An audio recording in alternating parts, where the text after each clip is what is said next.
Yo guys, balik lagi bersama gua. Oke, pastinya di sini gua bakalan bahas episode 22 dari Ultraman Blazar. Episode yang terbilang ya filler lah ya. Sebelum minggu depan udah mau ke akhir cerita ya. Memang rada gimana gitu, udah mau akhir malah filler. Tapi ya daripada libur recap ya kan. Kayaknya abis episode 23 bakal episode recap deh. Karena setahu gua libur akhir tahun kayaknya ya. Walau episode yang terbilang filler, tapi ada yang menarik dari episode kali ini. Jadi langsung aja kita bahas Ultraman Blazar episode 22 berjudul Insurance Hero.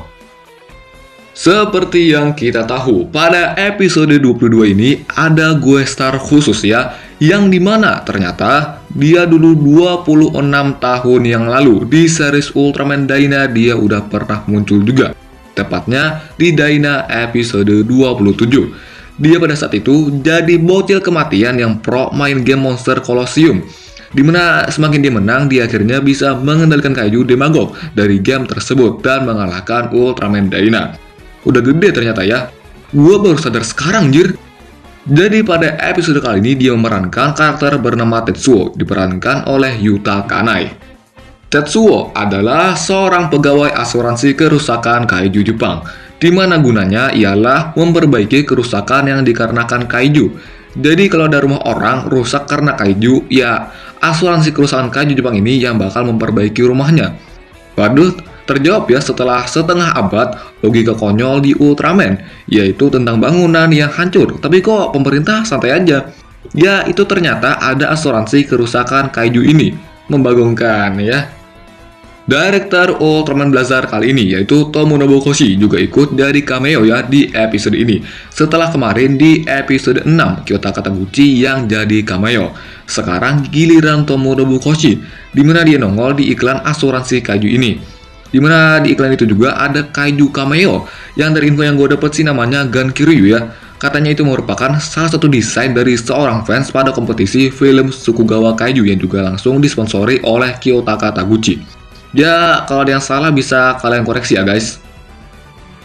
Sekarang kita bakal bahas mengenai kaiju di episode 22 ini, yaitu si Red King beserta si Guigas. Ya, bener-benar bisa dibilang ya ini kayak easter egg buat Mbah. Apalagi pas di awal scene gelutnya di pegunungan Alpen yang bersalju-salju, berasa Mbah banget gitu ya. Awalnya memang Guigas dan Red King ini terbilang saling bertengkar. Tapi pas Guigas sudah merasa kalah ngelawan Red King, jadinya ya Guigas menyerah dan sujud ke Red King. Langsung jadi bahunya Red King ya. Model batu doang tuh makhluk. Red King yang muncul di episode ini juga Red King jenis kedua. Karena jenis kedua ini juga jadi lebih mirip banget kayak Mbah. Karena di Mbah pun Red Kingnya juga jenis kedua atau generasi kedua juga ya. Sebelum opening terlihat Guigas dan Red King kayak melihat ke atas langit gitu, menandakan apakah mereka mengetahui akan keberadaan Valeron yang akan datang ke bumi nanti. Apalagi di preview, terlihat Ganular menyerang Valeron di luar angkasa. Tapi Blazar dan Scarlet mengira itu ancaman dari kaiju, padahal para kaiju yang merasa terancam karena datangnya Valeron.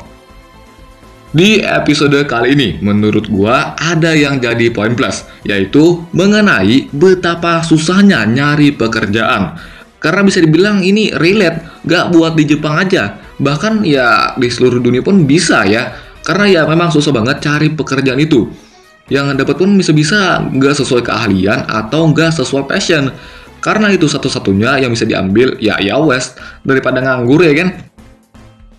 Jadi yang kena imbas bisa dibilang ya Tetsuo. Dimana dia kan ya kayak disuruh cari klien gitu. Tapi katanya cara yang dia lakukan terlalu kuno, yaitu keliling-keliling ke rumah orang buat cari kliennya. Dan memang banyak tolakan dari orang-orang ya.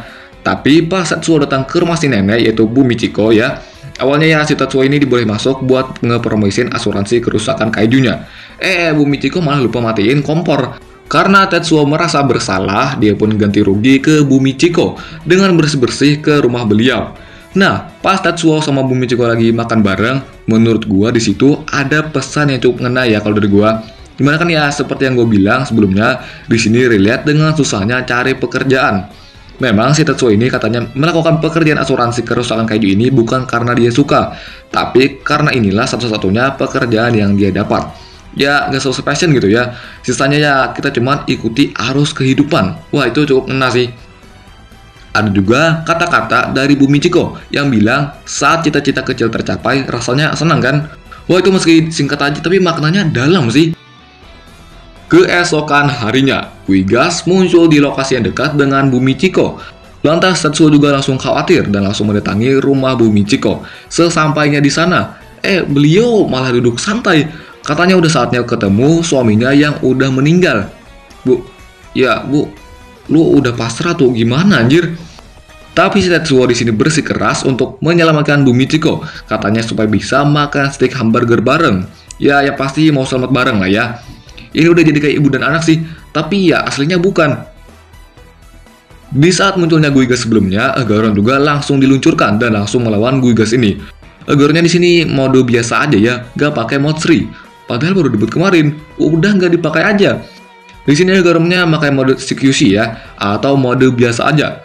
Oh ya, di awal scene juga sempat disinggung oleh Bando kalau Agaron tengah dilakukan perbaikan untuk dapat bertarung di luar angkasa. Dan di tengah pertarungan, di saat Guigas sudah terpukul mundur, Red King muncul dari bawah tanah dan pertempuran 2 lawan 1. Melihat ini, Gento pun berubah menjadi Ultraman Blazar dan pertarungan 2 lawan 2 pun terjadi. Tapi sayang, Agaron di sini malah membeku karena serangan Guigas dan Blazar juga sempat membeku. Tapi nggak membeku banget kayak Agaron. Karena itu, Blazar pun memutuskan berubah menjadi Ultraman Blazar Vadrant Armor.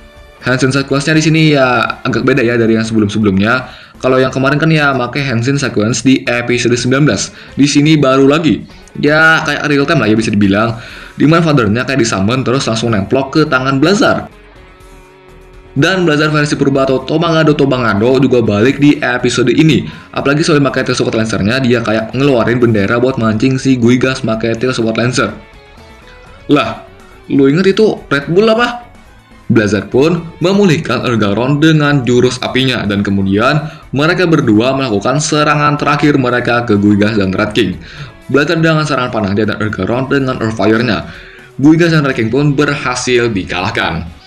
Endingnya pun di sini happy ending ya, dimana pada akhirnya Tetsuo akan membangun rumah baru buat Bu Michiko dan reputasi Tetsuo semakin meningkat karena Bu Michiko banyak memperkenalkan si Tetsuo ini ke orang-orang. Dan ya, yang kenapa si kawannya Tetsuo ini, yaitu si Aikawa. Dia di awal dia yang rada ngeselin ya, di akhir dia yang kena apes. Dan episode 22 pun habis. Oke, ya itu dia untuk Ultraman Blazar episode 22 berjudul Insurance Hero. Gimana menurut kalian? Meski filler dan nggak terlalu ngaruh mungkin ya buat kedepannya, cuman episode kali ini cukup menghibur. Terlebih, logika konyol Ultraman terjawab setelah setengah abad lebih. Terus ada juga pesan yang tersirat di episode kali ini, yang menurut gua ngena banget ya. Dan episode minggu depan, yaitu episode 23, akan berjudul Visitor 99. Waduh, udah nih, Road to Final Battle, dimana terlihat banyak banget kaiju-kaiju lama bermunculan kayak Real Thunder, Taken Nular. Kayaknya nanti Gento bakal banyak berubah jadi Blazar deh ya, kayaknya. Terlihat di preview juga ada Valaron yang masih di luar angkasa. Itu kayaknya muncul di akhir scene ya. Terlihat Gento juga agak aneh dan di akhir preview dia pingsan sambil megang Blazar Stone. Kenapa tuh ya? Dan apakah V99 itu adalah Valaron yang selama ini disembunyikan GGF? Apalagi kepanjangannya ya udah jelas yaitu Visitor QQ atau pengunjung 99. Apa ada hubungan dengan Visitor Nexus? Lah, mana gua tahu.